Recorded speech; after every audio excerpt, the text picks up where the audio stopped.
Week 14 of the fantasy basketball season.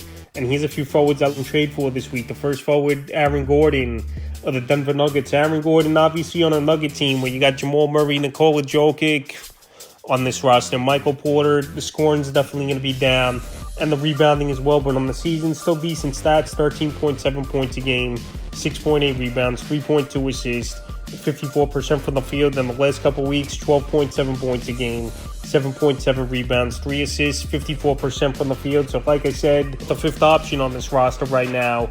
And this Nugget team looking to repeat once again this season. In the last few games for Gordon, January 19th at Boston, 2 points, 10 rebounds, 3 assists, a block, 0% from the field. January 21st at the Wizards, 11 points, 10 boards, 2 assists, a steal, 3 blocks, 40% from the field. And January 23rd at the Pacers, 9 points, a rebound, an assist, 2 blocks, 60% from the field. So Aaron Gordon, we know he's an athletic forward.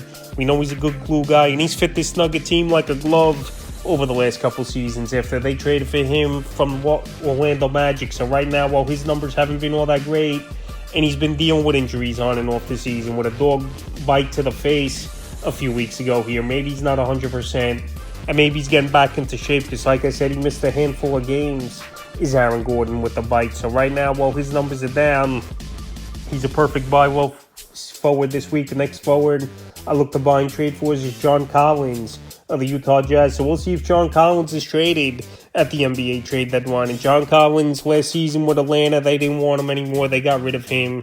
And now in Utah with a team that might sell off, especially coming off a blowout loss, giving up over 150 points in their last game. Big guys off as well within the next 2 weeks. On the season for Collins, 13.8 points a game, 7.6 rebounds and assists, 1.3 threes a game, and 50% from the field. So Collins, we know he's an athletic forward.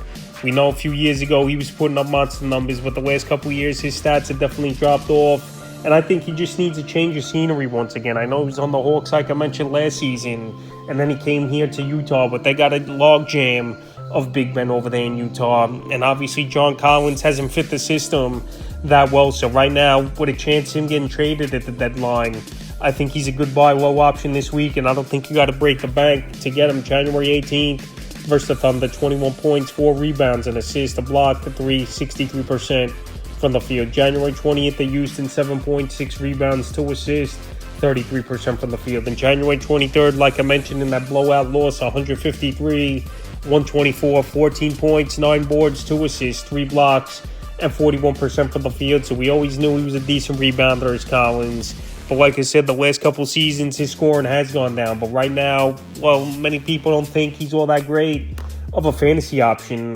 I would say go out there and get Collins, and it could be a decent deal. You don't got to give up much to get him, in my opinion. And the third and final forward I look to buy and trade for is P.J. Washington of the Charlotte Hornets. So this Hornet team, they got a decent young nucleus. I know they traded Terry Rozier to the Miami Heat yesterday, and P.J. Washington, he's been decent once again, 12.7 points a game, 5.3 rebounds, 2.2 assists, 1.7 threes, and 43% from the field. So this team, they're going to be playing the young guys the remainder of the way in major minutes. Obviously, with Melo Ball, their best player on the team, in my opinion. Brandon Miller, who's come on over the last couple weeks here, the rookie.